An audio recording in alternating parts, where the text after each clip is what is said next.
Hello degree দ্বিতীয় বর্ষের শিক্ষার্থীরা, রকের জন্য স্পেশাল সিরিজে আপনাদেরকে স্বাগতম। ডিগ্রি দ্বিতীয় বর্ষের ভূগোল তৃতীয় পত্র নিয়ে কি টেনশনে? চিন্তার কোনো কারণ নেই। গত 10 বছরের প্রশ্নপত্র অ্যানালাইসিস করে আমি বের করেছি চমৎকার সাজেশন। আজকে জানবো কিভাবে অল্প কিছু প্রশ্নের প্রিপারেশনে তুমি ভূগোল তৃতীয় পত্রে শতভাগ নম্বর পেতে পারো। সম্পূর্ণ ভিডিওটি দেখতে ভুলবে না এবং চ্যানেলটিতে নতুন হয়ে থাকলে অবশ্যই সাবস্ক্রাইব করে রাখবে, যাতে তোমরা অন্যান্য সাজেশনগুলো আমাদের কাছ থেকে পেতে পারো। তো আজকের যে সাজেশনটি সেটি হচ্ছে তোমাদের ভূগোল ও পরিবেশ তৃতীয় পত্র। তো রকের জন্য স্পেশাল সাজেশন ডিগ্রি দ্বিতীয় বর্ষ পরীক্ষা 2023 অনুষ্ঠিত 2025। এবং একটা কথা বলে রাখি, শেষ মুহূর্তে চূড়ান্ত প্রস্তুতির জন্য তোমরা যারা আমাদের কাছ থেকে পিডিএফ ফাইল সংগ্রহ করতে চাচ্ছ সাজেশনগুলোর, তোমরা কিন্তু আমাদের এই যে হোয়াটসঅ্যাপ নাম্বারে যোগাযোগ করতে পারো। এছাড়াও তোমরা যারা আমাদের কাছ থেকে পিডিএফগুলো সংগ্রহ করতে পারবে না, তোমরা কিন্তু আমাদের চ্যানেলটা ফলো করবে, এখানেই কিন্তু তোমরা সবগুলো সাজেশনই পেয়ে যাবে। আমি ইনশাল্লাহ তোমাদেরকে সবগুলো সাজেশনে ক খ গ এর উত্তর সহই এভাবে আপলোড করে দেব। প্রথমেই আমরা দেখে নিব অতি সংক্ষিপ্ত প্রশ্নাবলী। 1 নম্বরে উদ্ভাবন কি? উত্তর নতুন কোনো প্রলক্ষণ বা চিন্তাধারার সৃষ্টিকে উদ্ভাবন বলে। 2 নম্বর প্রশ্ন জীবাশ্ম কি? উত্তর জীবাশ্ম বলতে প্রাণী বা উদ্ভিদ পাথরে পরিণত হয়েছে এমন বস্তুকে বোঝায়। জীবাশ্ম একটি ইংরেজি শব্দ যা হলো ফসিল। 3 নম্বর সংস্কৃতি শ্রুতি কারাগার কি? উত্তর আহ্বমান কাল থেকে কোনো প্রতিষ্ঠান সংস্কৃতির ধারক ও বাহক হিসাবে কাজ করলে তাকে সংস্কৃতি শ্রুতিকার বলে, যেমন পরিবার। 4 নম্বর প্রশ্ন আধুনিক মানুষের করটির ধারণ ক্ষমতা কত? উত্তর 1300 থেকে 1660 ঘন সেন্টিমিটার। 5 নম্বর প্রশ্ন জনসংখ্যা বিন্যাস কি? উত্তর যে পন্থায় মানুষ পৃথিবীতে ছড়িয়ে থাকে তাকে জনসংখ্যার বিন্যাস বলে। 6 নম্বর প্রশ্ন সংস্কৃতির ভূগোল কি? উত্তর ভূগোল গঠনের সংস্কৃতির ধারকই হলো সংস্কৃতির ভূগোল। 7 নম্বর প্রশ্ন সাংস্কৃতিক উপাদান কয় ধরনের? উত্তর 2 ধরনের। 8 নম্বর প্রশ্ন সংস্কৃতি রূপান্তরে তৃতীয় পর্যায় কি? উত্তর সংস্কৃতি রূপান্তরের তৃতীয় পর্যায় সামাজিক স্বীকৃতি।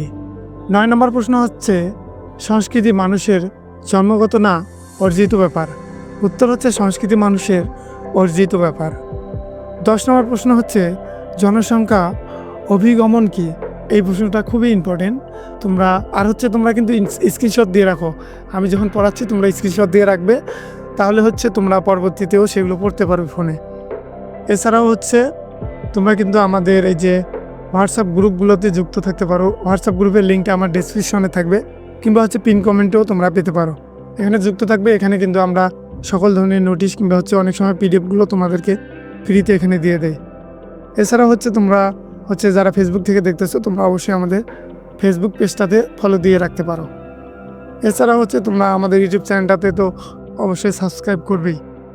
চলো আমরা সাজেশনটি কন্টিনিউ করি। এরপর তোমরা দেখো 11 নম্বর প্রশ্ন, GT-TORথি কোন দেশের ভূগোলবিদ? উত্তর আমেরিকার ভূগোলবিদ। 12 নম্বর প্রশ্ন আধুনিক মানুষের করটির ধারণ ক্ষমতা কত? তো এটা তখনই বললাম, 1300 থেকে 1660 ঘন সেন্টিমিটার। 13 নম্বর প্রশ্ন অভিগমনের যে কোনো একটি বিকর্ষণ নিয়ামক উল্লেখ করো। উত্তর জাতীয় সম্পদ ক্রম হ্রাসমান। 14 নম্বর প্রশ্ন জাভা মানবের জীবাশ্ম কোথায় পাওয়া গিয়েছিল? উত্তর ইন্দোনেশিয়ায়।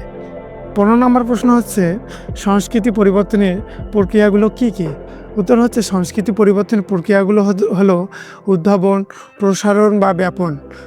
তারপর তোমাদের সামাজিক স্বীকৃতি ও বাছাইকৃত পরিহার সমন্বয় ইত্যাদি।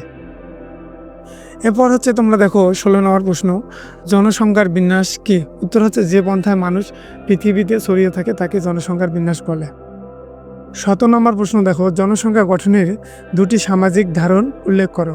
উত্তর জনসংখ্যা গঠনের 2টি সামাজিক ধারণ উল্লেখ করা হলো, যথা 1 ভাষা গঠন, 2 সামাজিক ধর্মীয় গঠন। 18 নম্বর প্রশ্ন জনসংখ্যা পরিবর্তনের উপাদান সমূহ কি কি? উত্তর অভিগমন, জৈবিক প্রভাবক, খাদ্য সমস্যা, বাসস্থান ও পরিবেশ, বাল্যবিবাহ, বিবাহ, বহুবিবাহ, নারী শিক্ষা, দারিদ্রতা ও কর্মসংস্থানের অভাব ইত্যাদি।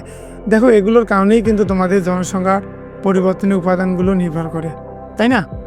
এরপর হচ্ছে 19 নম্বর প্রশ্ন, আন্তর্জাতিক অভিগমন কি? উত্তর হচ্ছে দেশ হতে দেশান্তর স্থায়ী বা অস্থায়ীভাবে বসবাসের উদ্দেশ্যে যে অভিগমন ঘটে তাকে আন্তর্জাতিক অভিগমন বলে। যেমন হচ্ছে দেখো, বাংলাদেশ থেকে অনেকেই কিন্তু আমেরিকায় গিয়ে বসবাস করে। দেখা যায় যে অনেকে স্থায়ীভাবে বসবাস করে, অনেকে আবার হচ্ছে অস্থায়ীভাবে বসবাস করে।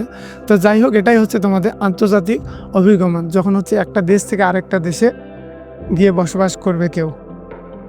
এরপর হচ্ছে 20 নম্বর প্রশ্ন, শূন্য জনসংখ্যা কি? উত্তর হচ্ছে একটি দেশে যে পরিমাণ জনসংখ্যা জন্মগ্রহণ করে সে পরিমাণে মৃত্যুবরণ করলে তাকে শূন্য জনসংখ্যা বলে।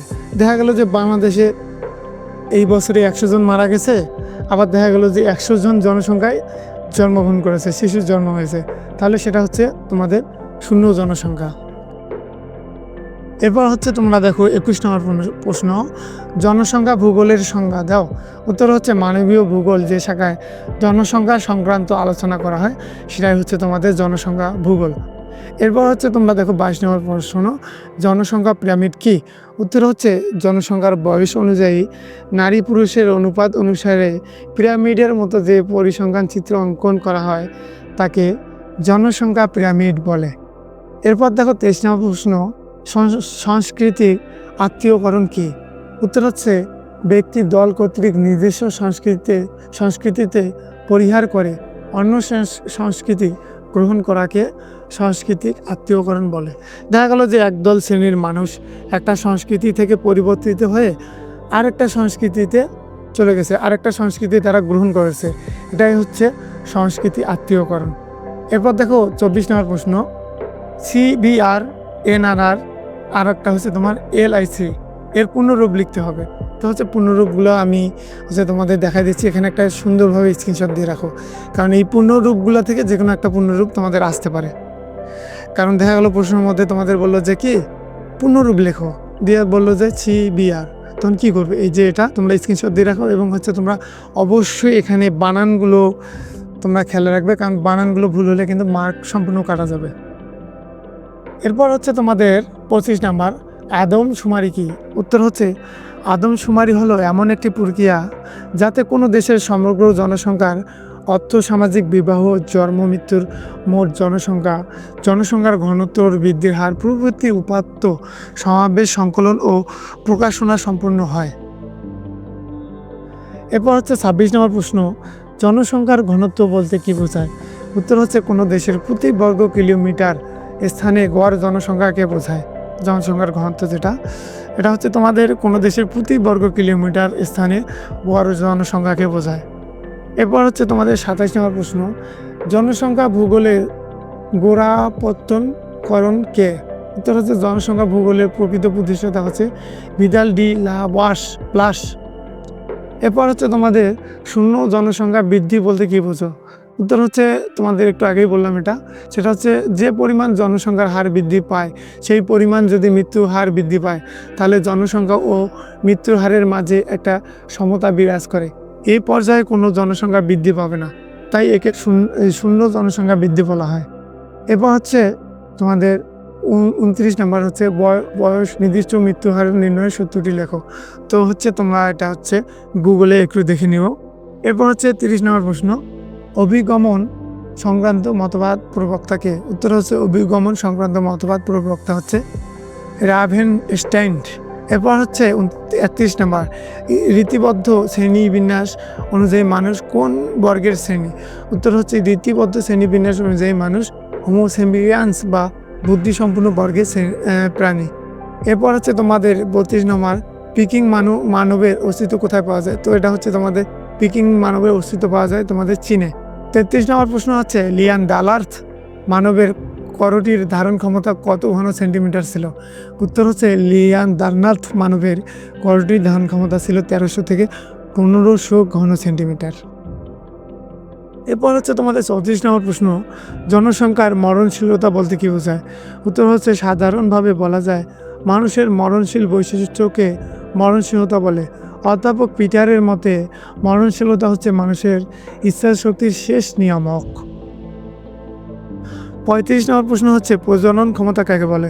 উত্তর হচ্ছে সন্তান উৎপাদনের ক্ষমতাকে প্রজনন ক্ষমতা বলে। এরপর হচ্ছে সোশ্যাল চেঞ্জ কাকে গ্রন্থটি কার রচিত? উত্তর হচ্ছে আর বার্নড। 37 নম্বর প্রশ্ন হচ্ছে বর্ণ কি? মানব গোষ্ঠী। উত্তর হচ্ছে মানব গোষ্ঠী। এখানে উত্তরটা হয়তো একটু ভুল আছে, আমি পরে তোমাদেরকে কারেকশন করে দেবো, কিংবা হচ্ছে পিডিএফে কারেকশন করা হবে ইনশাল্লাহ। এরপর হচ্ছে তোমাদের 38 নাম্বার জনমিতি কি? উত্তর হচ্ছে জনমিতি বা জনবিজ্ঞান বলতে জনসংখ্যার বিজ্ঞানকে বলা হয়। আর এরপর হচ্ছে 39 নম্বর প্রশ্ন জনসংখ্যা বন্টনের দুটি কারণ লেখো। উত্তর হচ্ছে জনসংখ্যা বন্টনের দুটি কারণ হলো প্রাকৃতিক কারণ আর হচ্ছে 2 নম্বর হচ্ছে অর্থসামাজিক বা অপ্রাকৃতিক কারণ।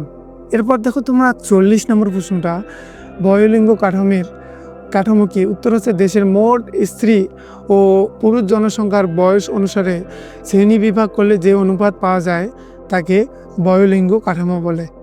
তো এই ছিল মোটামুটি তোমাদের অতি সংক্ষিপ্ত প্রশ্নাবলী এবং হচ্ছে তোমাদের খ বিভাগ যে চ্যাপ্টারটা রয়েছে খ এবং গ বিভাগ, এর জন্য আমি তোমাদের আরেকটি ভিডিও এই চ্যানেলেই আপলোড করে ফেলবো ইনশাল্লাহ। আর হচ্ছে সেখানে তোমরা খ বিভাগ এবং গ বিভাগের উত্তর সহই সুন্দরভাবে দেখতে পাচ্ছ আমাদের উত্তরগুলো, এভাবেই তোমাদেরকে আমি সাজেশনগুলো দিয়ে দেবো।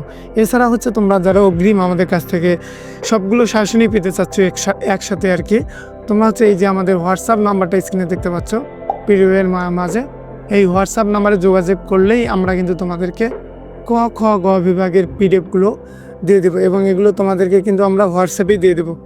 আর ভাই পিডিএফগুলোর জন্য আমরা কিন্তু সীমিত চার্জ নিয়ে থাকি, যেটা আমরা তোমাদেরকে ভিডিওর মাঝে বলে দিলাম। তো হচ্ছে এই ছিল মোটামুটি আজকে ভিডিও, এবং ভিডিওটি তোমাদের ভালো লাগলে অবশ্যই ভিডিওটি একটা লাইক করবে এবং তোমাদের কোন সাজেশনটি লাগবে অবশ্যই কমেন্ট করে জানাও, এবং হচ্ছে তোমরা ভাই অবশ্যই আমাদের ইউটিউব চ্যানেলটি সাবস্ক্রাইব করে রাখবে। তো এতক্ষণে সকলেই ভালো থেকো, সুস্থ থাকো। আমাদের চ্যানেলে প্রথমবারের মতো হয়ে থাকলে অবশ্যই সাবস্ক্রাইব করুন এবং পাশে থাকা বেল আইকন বাটনটিতে অল নোটিফিকেশন অন করে রাখুন, যাতে কোনো সাজেশন মিস না হয়।